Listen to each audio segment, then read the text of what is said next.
Hello friends and welcome. Today is Saturday, April 23rd, and it's a very nice day here in Eastern PA. We've had some fantastic weather lately. I've gotten to spend some time outside, had a few cigars out on the back patio this week, and it's just been really nice, pleasant weather. So I'm happy about that. It's good to be back outdoors. I really haven't had time to do much in terms of recreational stuff. I haven't been fishing, haven't really been able to go to one of the parks and take a walk or anything like that, just because I've been very busy with work, and when I'm not working I'm very busy at home. But it's just been nice, and I'm really looking forward to being able to take more advantage of it as spring progresses and as we move into summer. So I hope you're all finding time to enjoy yourself and take advantage of this weather if you're having good weather. Get out into the outdoors and get some fresh air. So I'm enjoying a pipe. This is my Hercules VX. I think it's a 122. I love this pipe. I like this shape, and I like these large bowls, and this certainly has a very nice capacity. And I am smoking some Old Joe Krantz. I haven't had Old Joe Krantz in a while. Really love the tobacco. I haven't gotten any out of the cellar. But I have, this is a jar that I just opened tonight from August of 2014, so it has a year and 8 months or whatever that works out to be age on it, and it's wonderful. It's just really wonderful stuff.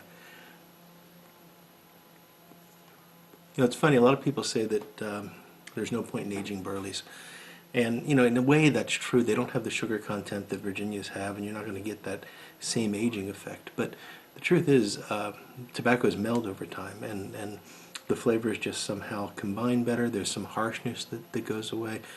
So especially with some of the Cornell and Deal blends, I find that even just a few months of aging really seems to mellow them out, but not in a bad way. They're not really losing flavor. It's just the flavors are better working together.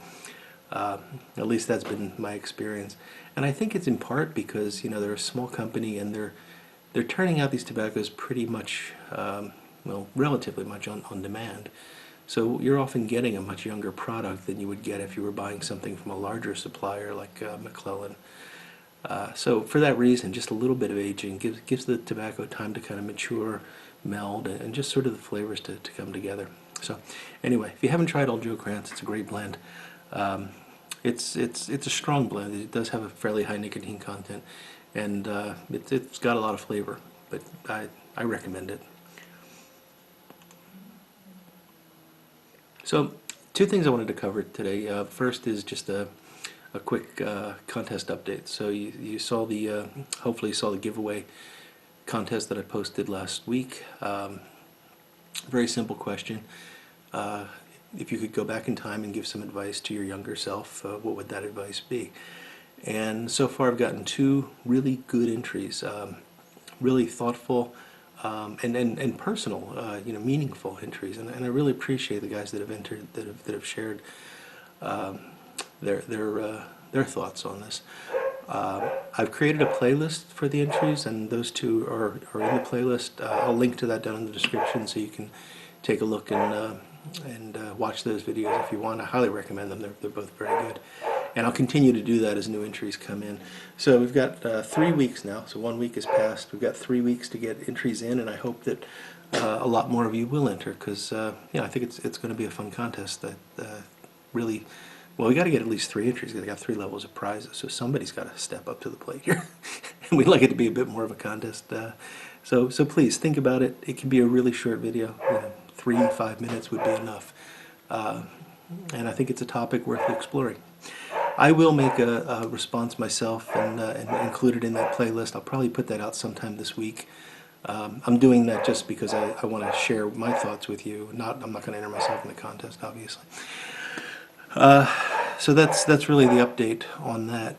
The other thing I wanted to do today was do a bit of a video response to a video that was posted by Desert Pipesmoker.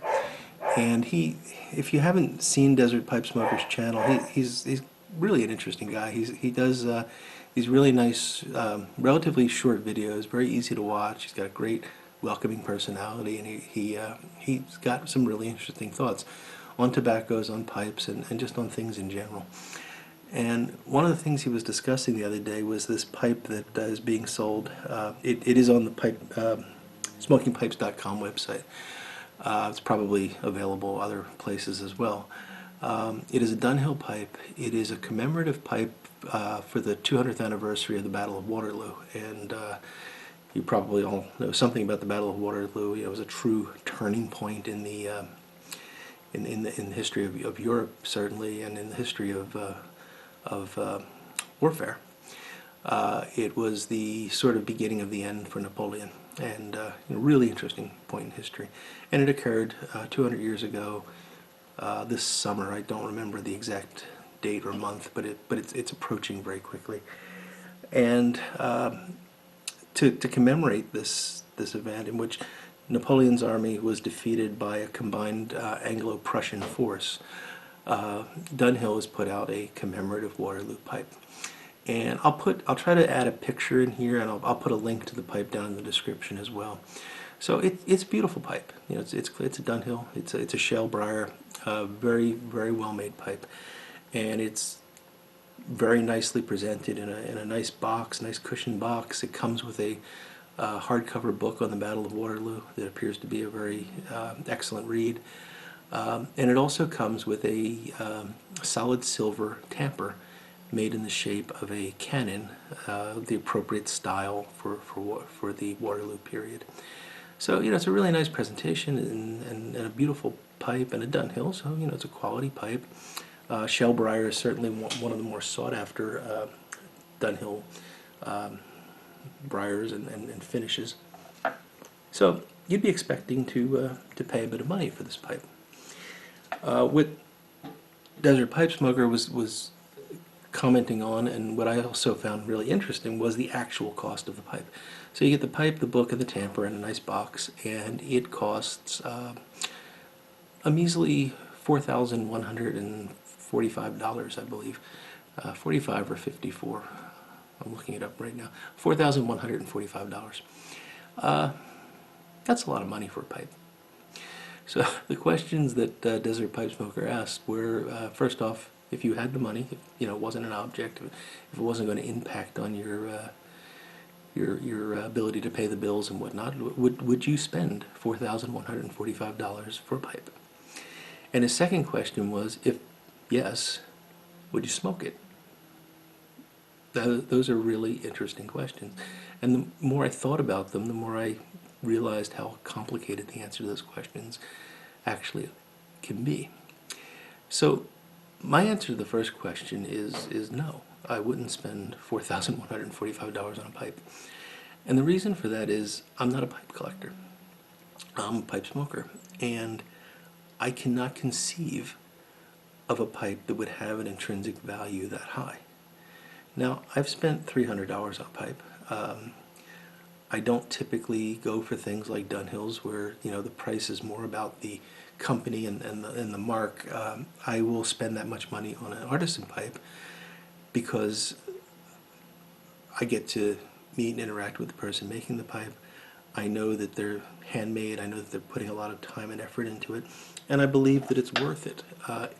And I can assign intrinsic value to that because of those things. I can do it because of the quality, but also because of my own attachment to it. Especially if I was involved in the making of that pipe by suggesting the design that I wanted or the finish that I wanted. But also, if I can, if I buy that pipe, then I've got that experience of meeting that person and knowing what went into it and enjoying it from that perspective. And I can easily see that I could get enjoyment out of it that would equal or perhaps exceed the cost of that pipe. And it is a lifetime investment for me. I'm going to keep that pipe for the rest of my life. So I understand that.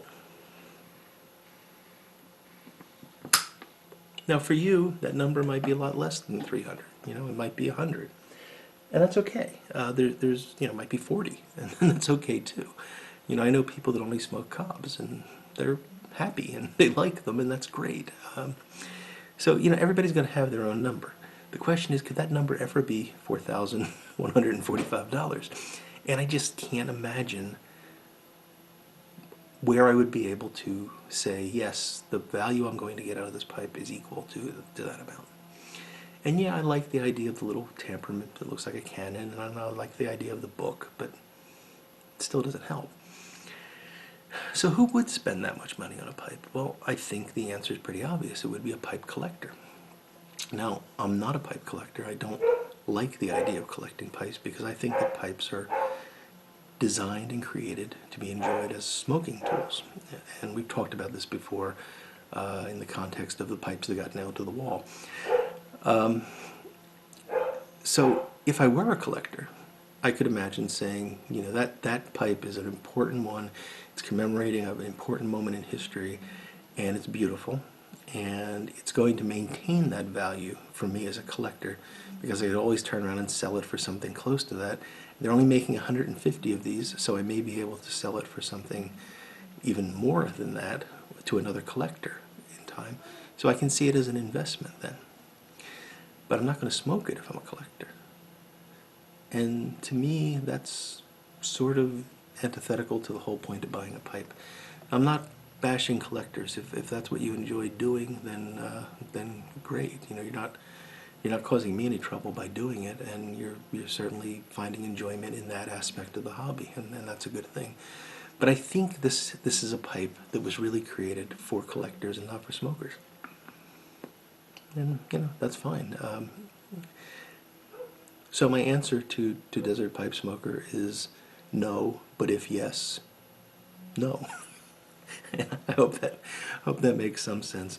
So anyway, go check out his video. It's interesting, and take a look at the pipe. I'm going to try to put a picture of the pipe into this video at some point, but I'll also link to the smokingpipes.com page so you can take a look at it yourself. And if you get a chance, let Desert Pipesmoker know, and you know, comments on his page, or make a quick video response for him. I think he would appreciate hearing getting more input on this, because it is just a really fascinating topic, and I'm glad he brought it up. So that's really everything that I wanted to talk about today. So I hope you're all having a great weekend, and please take the time to think about possibly doing a video response for the giveaway. I've got what I think are going to be some great prizes, so it'll be worth your while if you're a winner. And other than that, have a great week next week. I'll see you again soon.